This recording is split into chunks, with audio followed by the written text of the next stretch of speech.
तो ये एक स्कूल का बच्चा है जो इस मर्ज के अंदर मुब्तला हुआ है, जिसको एडिनोवायरल कंजक्टिवाइटिस कहते हैं। बेटे पीछे हो जाए।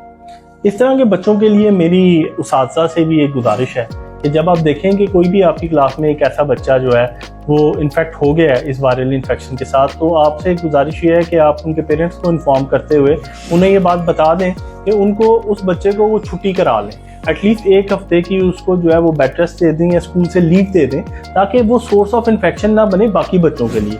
तो ये एक बहुत ज़रूरी जो है एक सोशल मैसेज है जो उस्ताद को देना एक उनकी एक जिम्मेदारी भी है और एक ड्यूटी भी है, कि ताकि बाकी बच्चे जो उनकी क्लास के हैं वो महफूज रह सके और उनकी एजुकेशनल कैरियर के ऊपर कोई असर ना पड़े, ताकि अगर एक सोर्स ऑफ इन्फेक्शन है तो उसको हम बाकियों से सेग्रीगेट करके और उसके लिए भी आसानी रहेगी इम्प्रूव करने के लिए। वरना यही जब बच्चा बाकियों को इन्फेक्ट करेगा तो वो सिर्फ उन बच्चों को इन्फेक्ट नहीं करेगा बल्कि पूरे ख़ानदान को इन्फेक्ट करेगा, और इस तरह आहिस्ता आहिस्ता आहिस्ता ये इन्फेक्शन हमारे पूरे माशरे में फैल जाएगा। तो मेरी गुजारिश ये है कि जो लोग इन्फेक्टेड हैं, जो बच्चे इन्फेक्टेड हैं, उनको स्कूल से लीव दे दी जाए और ये फोर्स लीव होनी चाहिए ताकि इससे हमारा बाकी माशरा महफूज रह सके। और अब आप देख रहे हैं कि ये जो नया मसला, नया वायरस शुरू हुआ आंखों का, तो मैं भी इसमें अब शामिल हो चुका हूँ। ये मेरी आंख आप देख सकते हैं, स्वेल हो गई है, रेड हो गई हुई है। तो जैसे आपने बाकी पेशेंट को ठीक किया, मैं भी चाहता हूँ आप मेरी आंख का कुछ हल करें।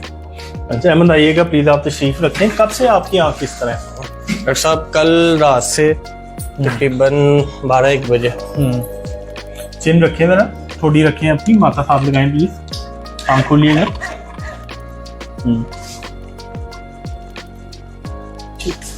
ये जो डिजीज है इसको एडिनोवायरल कंजक्टिवाइटिस कहते हैं, शुगर चश्म उर्दू में कहते हैं।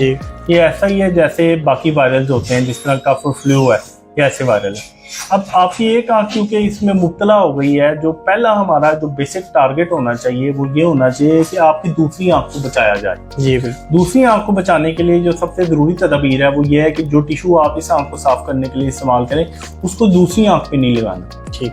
दूसरा, जो इस अगर आपका हाथ इस आंख को लग जाए तो दूसरा वही हाथ आपने दूसरी आंख को नहीं लगाना। दूसरी आंख को आपने बचाना है। अपने हाथ धोने हैं ज़्यादा से ज़्यादा। हर आप कोशिश करें कि आपका हाथ आपकी आंख को टच ना करे। ठीक।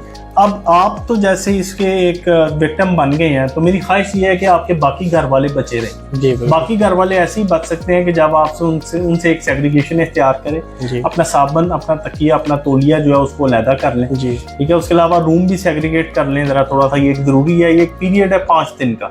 अगर आप इस 5 दिन के अंदर केयर करेंगे तो बड़ी जल्दी जो है इंशाल्लाह अल्लाह ताला अपनी रहमत फरमा के और आप रिकवर कर जाएंगे।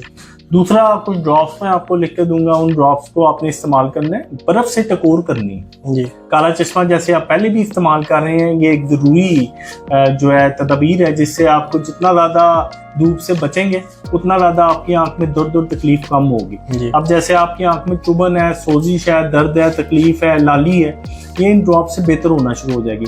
मगर मैं फिर आपको रिपीट कर रहा हूँ, हमारा टारगेट आपकी राइट आई है, क्योंकि left eye you are already infected. तो मेरी ख्वाहिश ये है कि आपकी दाईं आंख बची रहे, और इसको बचाने का जो है जो सबसे इम्पोर्टेंट तरीका है वो यही है कि आप हाथ ज़्यादा से ज़्यादा धोएं। कभी भी अपनी बाईं आंख को हाथ लगा के राइट आई को गलती से भूल के भी ना लगाएं, ताकि ये 3 से 5 दिन का जब पीरियड गुजर जाए तो आप रिकवर कर जाएंगे और इंशाल्लाह अल्लाह ताला की रहमत से बेहतर हो जाएंगे।